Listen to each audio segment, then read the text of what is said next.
Hello. Good to see you. Well, everyone, we have a treat today. You see this book? Well, Christina is the author, and look at all of my I was gonna tabs. say. Look Look at at my that. tabs.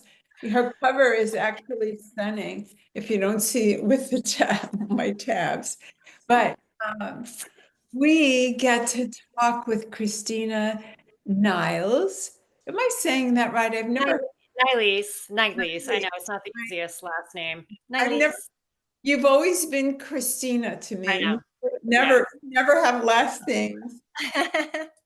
So I met Christina in a book writing. It's more than a group. It's more. We become book writing peers, collaborators, something deeper, a tribe. I think we become a book writing tribe, and then a book publishing tribe. And I was the year ahead of Christina, so I wasn't in a pod with her. And one day she started talking about the book she wanted to write. And she was saying something like, I want to go out beyond the 12 steps. I want to show people how they can self-heal and self-love when they have been in a really rough place. That's a paraphrase, but I have worked with the 12 steps. I've had addictions, and the 12 steps are gorgeous. Nobody is saying they aren't wonderful. And it sparked my interest, Christina, when you said that, because I knew there was so much more myself beyond the 12 steps. So, will you say hello to our audience and tell them how you went from looking like a typical child? That's my impression.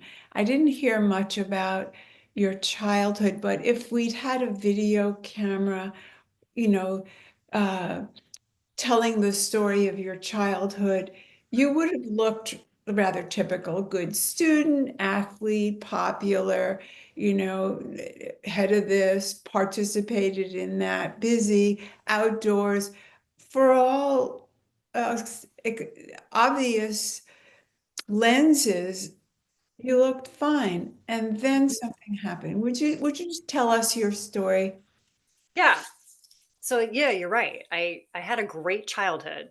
I'm also adopted. Okay. So my brothers and I are adopted. And so there was never any indication of alcoholism running in the family or anything like that. So I How many myself, brothers do you have? You don't say in the book. How I many? have two older brothers. Yeah. Two. Okay. Yeah.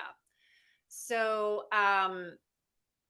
yeah, we had a great childhood growing up, and my parents actually used to call me the angel of the family because they didn't have to worry about me. It was sort of like in my house, it was like a saying. They're like, well, thank God for you. Like, they didn't have to pay a lot of attention to me because they knew that I was being responsible. I was doing my studies. I was doing my homework. I wasn't cutting class. Like, I just did what I was supposed to do. Yeah. I was like a good girl, Yeah. and I studied hard, and my brothers not so much. So a lot of the focus and attention were on them growing up, and their rebellious behaviors and things like that.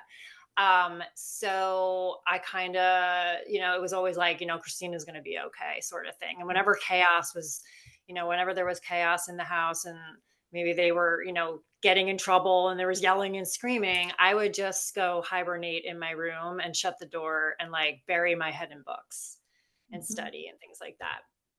So even in high school and in college, um, in it specifically speaking to the alcohol use, I wasn't a drinker at all, which is so funny because people look at me and say like, well, you were never like really a drinker. You were always the designated driver. I don't remember you ever having problems with that, but it's not like a behavioral disease. It's actually like a chemical that develops in the brain, that's different from a non-alcoholic. So I didn't see that coming, obviously. I just noticed it one day when I was sitting in the hot tub with my parents, and we were having like drinks before dinner. And I remember specifically saying, I really like that feeling I'm getting. I think I'm going to continue this little ritual when I go back to Boston, where I was living at the time. So I made a conscious choice. I was like, I'm going to have cocktails every night like my parents do because this feels really good. Like I'm relaxed. And it was that feeling, because that's why we do anything that's considered addictive, is because we want to change the way that we feel. So yeah, all through like high school, college, there was never an issue. And it wasn't until I had been living on my own, like in Cleveland at the time, um, I was able to sort of hide this. It's a progressive disease. So I was able to really sort of like hide it for a long time, because my parents, they could only hear me on the phone. They weren't, they didn't see me. Things started to happen when I was drinking. And you could chalk it up to, oh, she's always falling off of her bar stool, or, she's the sloppy drunk, or whatever it is. But things were starting to happen like every time I drank. And I didn't understand why, but I just knew that for some reason I was obsessed with having access to my alcohol. And then I had a really bad breakup, um, with a man that I dated for 7 years, and I thought like he was going to be my whole future. And I went out to Cleveland for him, and he broke up with me very abruptly without any warning.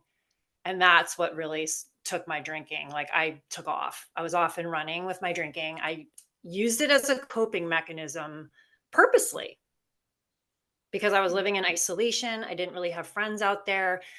It made me feel better. And that was when it really started I became very attached to it. Mm, And then the disease progressed from there. mm. And do you think that sometimes very accomplished children, very good children, are hiding from imagined unworthiness? They're proving their worth, their excellence, that in a way, maybe you bring up the adoption. As a psychotherapist, no matter how great the new families were, the adopted family, there seemed to, at least in the people we saw in therapy, have this feeling of like, why did they reject me, whoever they were? Do you think there was any of that? Yeah, but I didn't tap into that No, until no, no, no, I it's unconscious. It's unconscious. Right, right. But I was able to tap into that eventually after I started doing the inner work as an adult, right? Yes, Way, way into my recovery. yes. Never ever And associated. the ones that it seems to be unconscious in are the achievers, the ones that can do great at school and hide it when I mean that's a generality, but it seems like adopted children who don't have that defense of achieving feel it more consciously. But anyway, I'm glad to hear because that's not in the book. I want to give our viewers insights because I'm hoping people will pick up your book Mhm. and then receive something that's not in the book from our conversation. Yeah, and you know what's so interesting is that I'm discovering these things about myself now. Like when I wrote the book, that's why I call it's like a self-discovery journey. And there's parts of this book that when I was writing it, I honestly uncovered things as I was writing it. That's why this healing journey that we're on is a lifelong thing. We're always healing, right? And we're always going deeper. We're always learning new things about ourselves. Mhm. And, I didn't even realize that I was so focused on the alcohol use disorder piece of it that I hadn't realized that I had never healed from what was underneath the eating disorder. Yeah. Right. And like going back to when I was young, how I viewed myself and my body, and why did I always take everything out on my body? And then this What do fear. you mean by that? Take it out on your body. So I starved myself for years. Hmm. Before the alcohol even came into the picture, my first addiction was with food. So And would I you say it was a perfectionism then again, wanting to be the thinnest, the best, the The addiction was perfectionism. The yeah. addiction was perfectionism. The tool is how I treated food, right? So first I starved myself and then I binged and purged. Mhm. And part of that was feeling like if I could control the way that I looked and felt in my body, that I would be happy, that I would be loved by others, that somehow something would be better, right? And again, it goes back to feeling a certain way. I Yeah. wasn't feeling happy or comfortable in my own skin at that time. Mhm. And in order to feel that again, I used my body as a tool and food as a tool. And the way that I treated that was I was basically sabotaging my body and my health, thinking that I was controlling something, but actually I was losing control of something. And Yeah. so when I started to work on the eating disorder and I got it somewhat under control. Like I got it under control, but I never actually worked with anybody intensively on getting underneath or what was at the root of why Yeah. I was doing that in the first place. So that just transformed into alcohol. Like Yeah. this is what you do if you don't do the inner work and don't work with somebody to get to the root cause of why you're doing that, like why you're sabotaging in the first place or why you're coping in unhealthy ways in the first place. You're just going to transfer that addiction to something else. Yeah. Addictions are contagious and they don't mind generalizing and morphing into something else. Yeah, I just call it addiction hopping. And I do address that in the book. I was like, wow, I feel like I've just been an addict my whole life. Like I've been addicted to some sort of feeling or grasping for something, to be something, to feel something my whole life. And so if I didn't get it by using this, I would get it by using this. Mm. So I kind of explore that. And that really came out for me when I was writing the book. That came out for me. That self-discovery piece came out for me when I was writing the book. And I was like, oh my gosh, why am I writing so much about my eating disorder in this book? Why am I writing so much about, why did I do a whole chapter on my relationship with this man Mhm. where I literally had an emotional relapse in my recovery, which is why I like to work with people who are already on a recovery journey, like beyond the 12 steps, because I saw what happened to me and I hit another bottom while I was sober. And I Mhm. see it happen to people all the time. But Yes. yeah, I had a 5 year literally obsession with a man and I became extremely codependent, lost my sense of self, all of my recovery tools. Like I became an addict again. I had that alcoholic thinking, those alcoholic behaviors, but I just wasn't drinking. And I wasted so much time and energy obsessing and trying to control somebody so that I could feel a certain way. Mm. So, the old definition, and I'm so much older than you, I could be your parent. But the old definition of addiction was a relationship with a person, place, or thing that has life-damaging consequences. So I kind of have an addictive personality, and many of our people do. We can, anytime we have the more, Yeah. like, um, it's funny, alcohol is the one thing I don't have an addiction to. And the reason I point that out is because a physical thing goes off when I've had too much, and it's not even that much. And it's like what people have with sugar or with something else that I don't have. I always have more. If it's good, more would be better. Uh, But with alcohol, it's like you couldn't get me to have another drop. It's physically recoiling.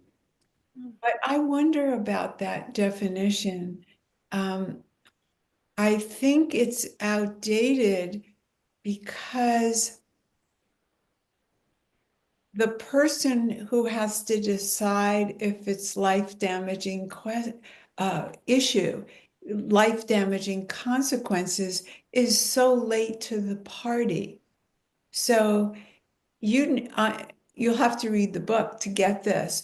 But one day, you don't decide I'm going to go for another treatment, and you've been to treatment before, but you go to a girlfriend's house drunk, right? And Mhm. she doesn't judge you. I love that part. And she wants to drive you to rehab, and then you couldn't get in then, so it had to be a little later that day. But somehow you went along with it Yeah, that day. yeah, And so you didn't just assess the old definition. You didn't just say, "Oh, these are life-damaging consequences. I'm screwing up my life, my family, my this, my that. It can't work." Da da da da. Life took hold of you yeah, through this person and through, at that moment, your willingness to go along with it. yeah, And for me, this is so important because there are many people listening who have a son, a daughter, a sister, a friend who they see are having life-damaging consequences. And they're kind of in the position of your father, who I dearly loved, never met him, but I so resonated with his powerful love for you. He didn't know what to do that would help. So he threatened you. You can't go back to school if you don't start gaining weight. And he put you on the scale. And we're not saying those are good techniques, but his love for you was so fierce yeah, that he just came up with his best yeah. ideas to try to rattle you and get through to you, right? Mhm. And that's why I fell in love with him, because we've all loved someone, maybe not all. I certainly resonate with this.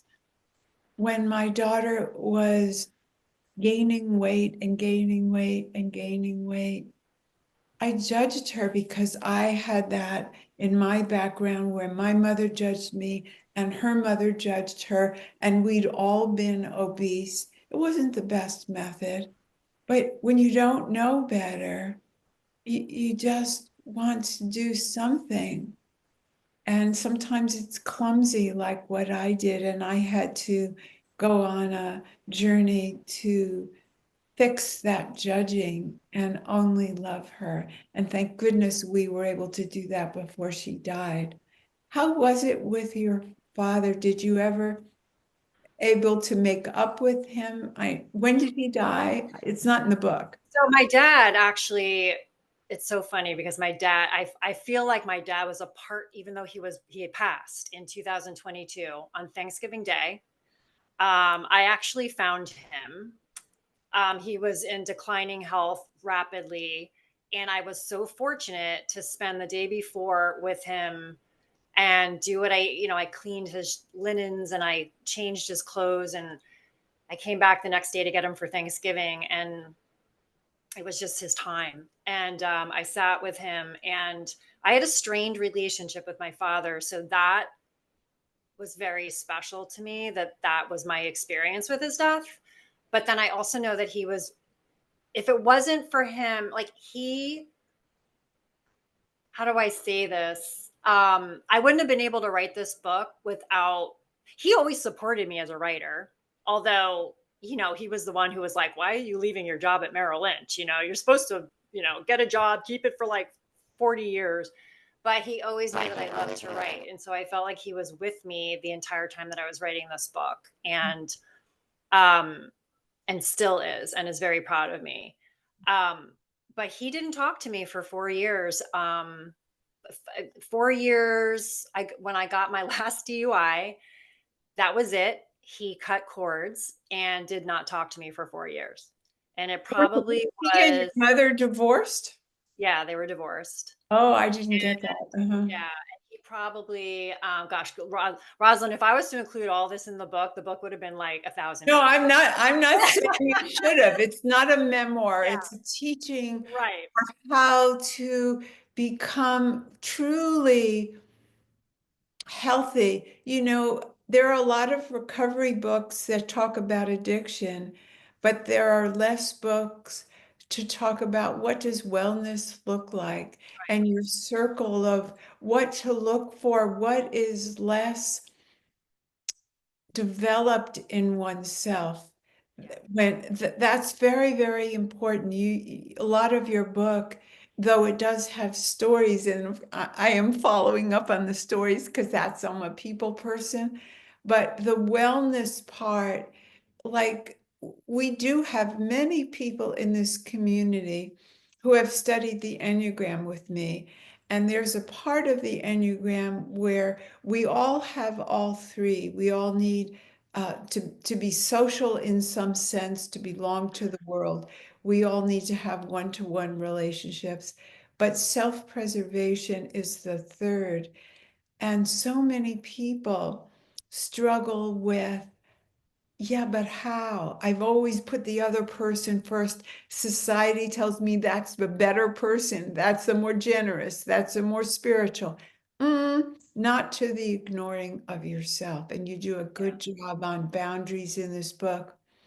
But there are specifics in this book. If you're someone who is very low on self-preservation, pick up this book because Christina is so clear on how, for example, you can do your schedule differently, where you can actually see, oh, there are no spaces. I can color code it.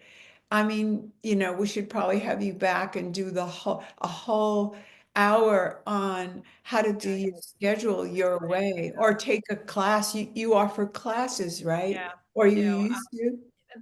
One of my best clients, who I would say has had one of the biggest transformations so far, she is in Al-Anon, and she came to me because her husband's recovering. She came to me when he went into rehab for the fourth time.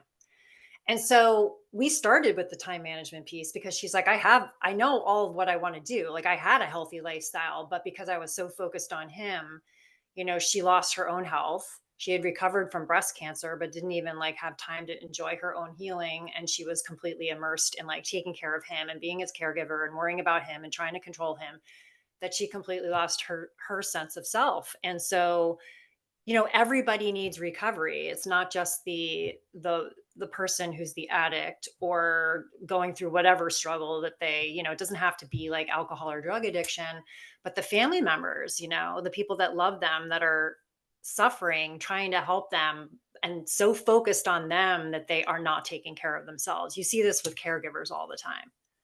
A lot of caregivers end up passing away before the person that they're caregiving for because their health just Absolutely, deteriorates so absolutely. rapidly.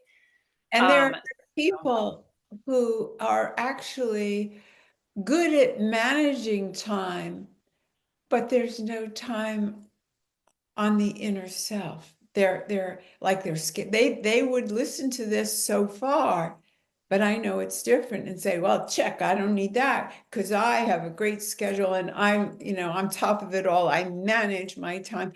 Yeah, but maybe you manage it too much and there aren't spaces. You point out in your system and in your book how the spaces, it's kind of like a time surrender and a time analysis and a time revamping because you can see it in black and white and it comes out in people when they're having a serious physical thing and the doctor says so what's your pain number now, pain number, I don't know. I can't tell you the number because I've never looked inside. That's an exaggeration. yeah, But but I get what a you're saying. lot of very successful people who aren't showing signs like the woman in your book that you're talking about. She was unraveling by the time she got to you with her time and her obsession with controlling him. But I just want to say, everyday people, successful entrepreneurs, could take a look at your system and find in the analysis they're missing.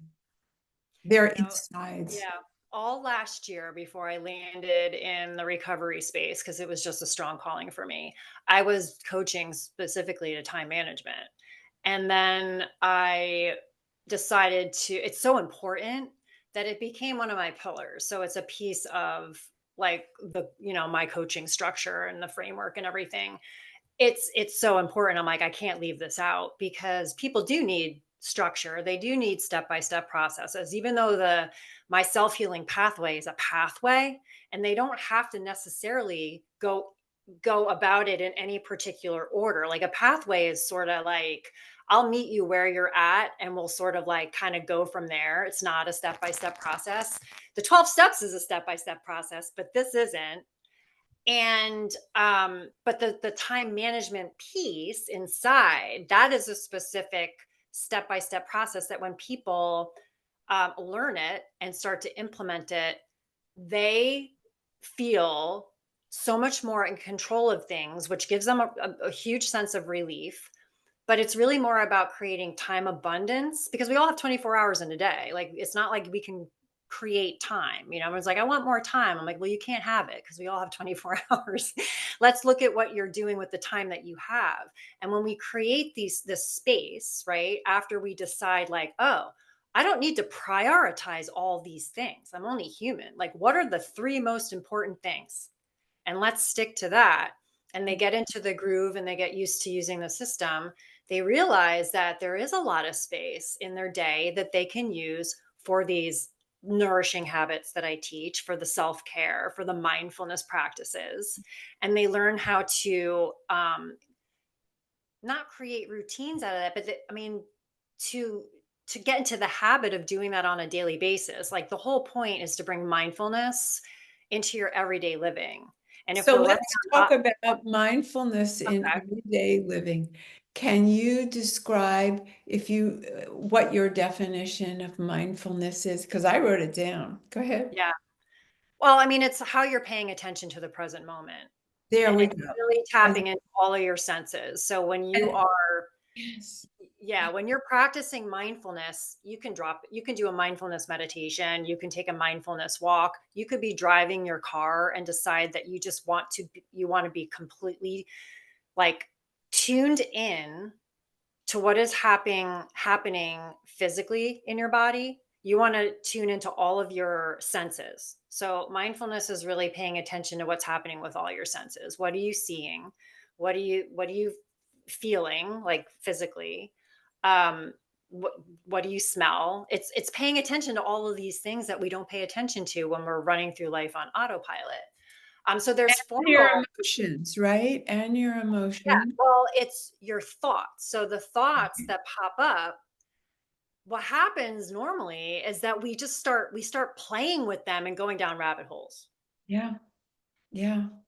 But mindfulness practice allows us to just notice the thoughts and to just be aware of them and to let them be. Just Yes. know that they're And we there. often have to start with our emotion and say, what thought is behind that? Because that's where some of us start. Not all of us. Some of us start with our thoughts, but we do need to know what the thought is that's triggering that emotion. Yeah, and I have mindfulness practices for that um, Absolutely. in the book. And the way that it I lay it out is if we want to change a habit, right? If we have a bad habit, we need to revisit our thought. So it starts with a thought, which creates a feeling. Our feelings come from a thought that we're having, creates a feeling. And then that feeling is going to inspire us to take some sort of an action, whether it's sabotaging or not sabotaging, whether it's good for us or not good for us.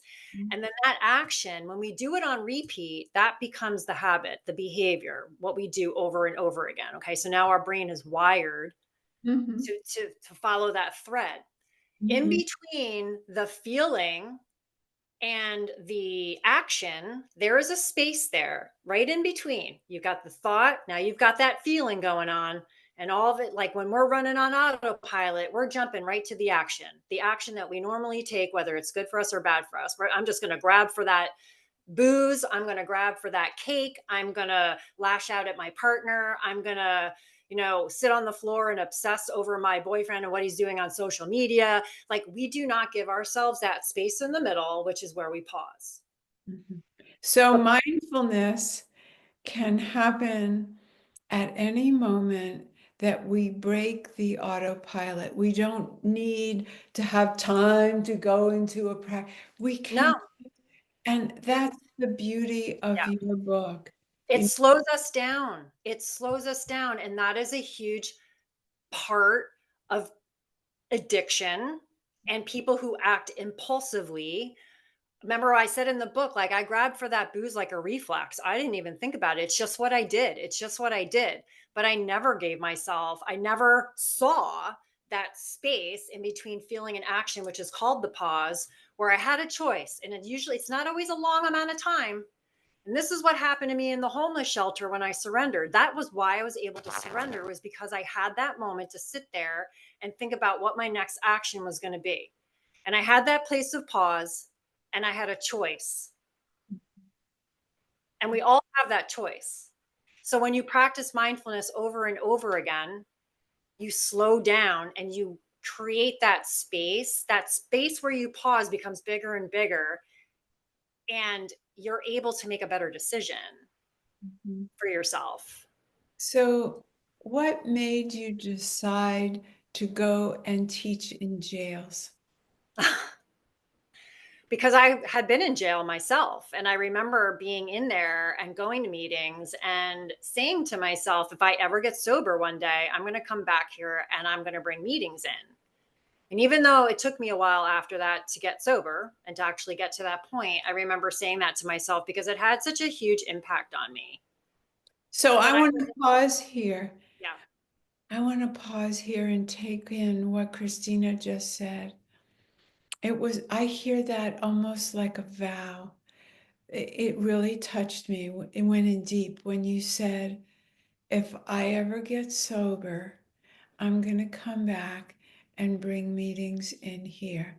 How many times have we had what seems like a random thought, and then we maybe didn't just hop right on it and do it, and then we it comes back and it manifests not from this conscious manifesting, I'm going to get a car and I'm going to be sober, but it comes from that root of willingness and clarity that you had at that moment. And yeah, then life, I believe, takes hold of you when the time is right, when you're ready to be the great facilitator that you were. And you know how I know you were a great one? I bet you don't know how I know. Well, in the book, she tells how one woman sat there and kind of sneered and like, I don't know, or like you didn't take that into, oh, I'm not good enough, or think like, oh, I should come up with a new program, or maybe I can do this and that so she'll like me. You stayed on the course. You stayed true to yourself, to your message, to your healing. And it was an offering, a generous offering that was pure. If you had, I mean, there are plenty of us that get into unworthiness when something isn't going right and somebody's, looking like we're not reaching them. And we don't need to judge that either. But when we get hooked, then it's our work, like you say in the book, then it's not their work. When, like you say in the boundary section, if someone doesn't accept your boundary, that's their problem. That's their work to do. yeah. So, Christina, how can people work with you? What could be their next steps if they want to pursue any aspect of what we talked about today?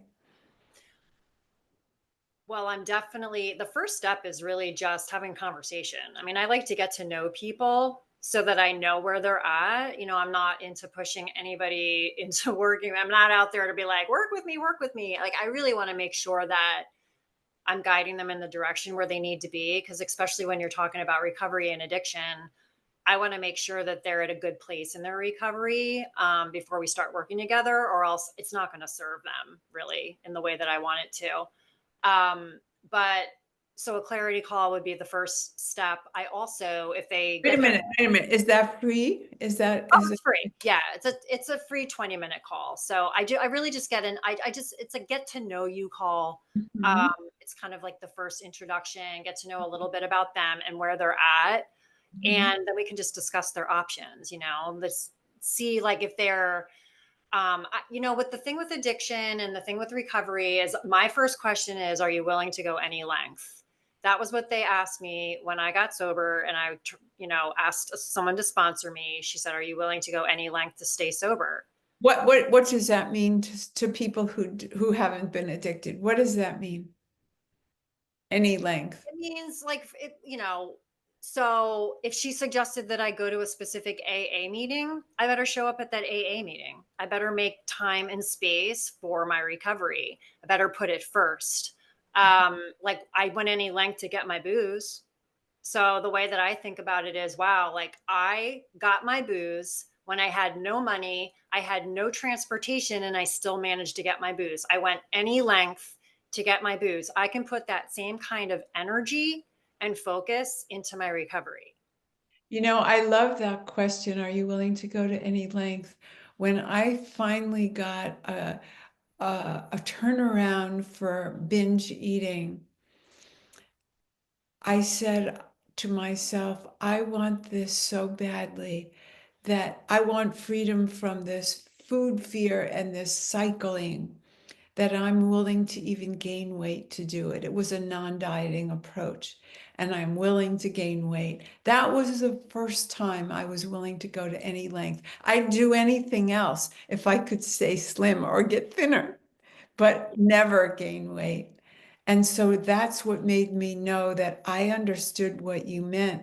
But some other people have never been asked, how Right. far would you go to get this? So I love Yeah, your and that, you know, they have to do the work, you know, as coaches, you know this, but we're just guides. I'm here to guide you. I'm here to provide you with the tools, but you have to do the work if you want to see the transformation, if you want to see the change. You know, it's not like I'm going to fix you.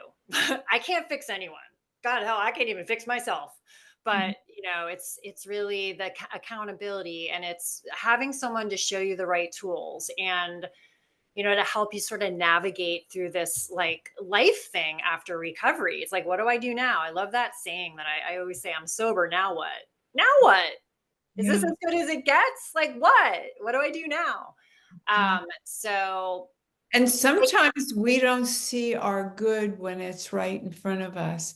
I think of that person in the retail store that offered you to be the manager. And you went, no, no, it's not in the plan. I had it. No, sometime you need, like if you had had a consultant or a coach, then they might, luckily you woke up that this was a good next step. But that's sometimes what a coach can do. You present all the data and they can kind of help you see the forest from the trees and whatever. right. Yeah. Yeah. For a long time, my coaches were the divine because I was very spiritually tapped in, very connected spiritually. So my coaches were the divine. In that moment you were talking about, my late cat was my coach in that moment. So she was the one who was like, "No, you need to do this." That was literally the day after I put her down. And yeah, I really do believe she spoke to me that day and said, "You do not have to take care of me anymore. This is your time. You do Yeah. this. This is what you need Yeah. to do next." Well, Um, I love that too. I love that your spiritual life expanded when your cat died. it did. And you're one of the few people I know, and there are many, I just don't know them, whose spiritual life exponentially opened up through the death of a beloved. But So, she was also, you have to remember, she was my everything. I'm not yeah, well, married. I get it. I I don't have get it. kids. Yeah, I'm Well, like on that's the my own. point. That So, is exactly my point. You yeah, lost your everything and your spiritual life expanded. yes. That is the juicy stuff that excites me. But yeah, and here's the thing with that, because I had been on the recovery path, because I had been on the self-healing pathway, and I've learned a few things at that point, I chose to not sit in the grief for more than I had to. I allowed Yeah, myself to grieve, but then I also dove right in and I said, how can I have a different relationship with my beloved cat at this point? Because I'm yeah, not ready to let her go, but I know she's still here. I just want to learn how to have a relationship yeah, with her in this form. And it gave me so much relief. And yeah. I became such a believer. I was like, wow, I'm like, this stuff is real. Yeah, yeah. No, I 100% heard every piece of that because I've been there. The details are different. How we get to understand and how we interpret how we got there is all going to be different, each person telling their story. But I just want people to know because we all lose people, places, and things. It's part of life. And look for the gifts in that. I won't tell you how it'll come to you or how or if it will, but it's possible. Yeah. Yeah. I wanted to mention too that, now with the book out, I'm running 6-week healing circles. So Oh, it's sort of a book club but there's coaching. So it's a coachable book club where we're going through the book together. So I'm actually going through my own book and it's so interesting because I'm like, wow, am I still learning and I wrote the book. Like, am I still learning about myself? But yes, that's the journey. so can people enter this group anytime? Like, let's say you've already had 3 sessions. Can a new person come in? No, so the next one will start in July. So I just wanted to plant that seed. So I'm in the middle of the first round and then I will be away in June and everything. So I'm going to kick it off again in July. And I will be doing it like I will be running it on repeat. But it has been phenomenal and it's been an amazing experience. So it's a good way for people to kind of test me out maybe or to learn a little bit about me or to get to know what it feels like to be in my space. It's a really safe space and I see people the coolest thing, it's just like with the jail, is in this group experience, like I'm seeing people opening up and making themselves vulnerable when they came in sort of quiet and reserved and sort of just observing. And now I'm seeing like they're cracking open, which is like literally the whole point. And everybody, there's one gem in the book. You know, everybody who's in this community knows that I'm a shame expert, if you will. And Christina says that vulnerability is the antidote to shame. Yeah. I mean, if we take that in, if I'd heard that years ago, I would have come to work with you Yeah. because that would have told me that you understand more deeply about shame. And that's what I was looking for because that was my main dynamic, just hiding because of shame, uncovering up perfectionism, shame-based, and so Yep. on. So, yeah, these healing circles sound like a great way to get into the books, to share the book, and still get some coaching and up level their recovery, as you put it. Yep. I Yeah, mean, I offer one-on-one coaching as well. Some people that want to start, how people just sort of want to test things out, but the healing circle is a great place to start if they're just not ready for that. So, wonderful. So we'll send an email along with this video for the community and we'll give it to you, Christina, so you can share it. thank People you. will enjoy watching, even if they already know you. There are so many sweet spots in this video, I think. Thank you so much for sharing today. Rosalind, my And lots of pleasure. lots of luck, and I know your book is going to just do so well. Thank you so much.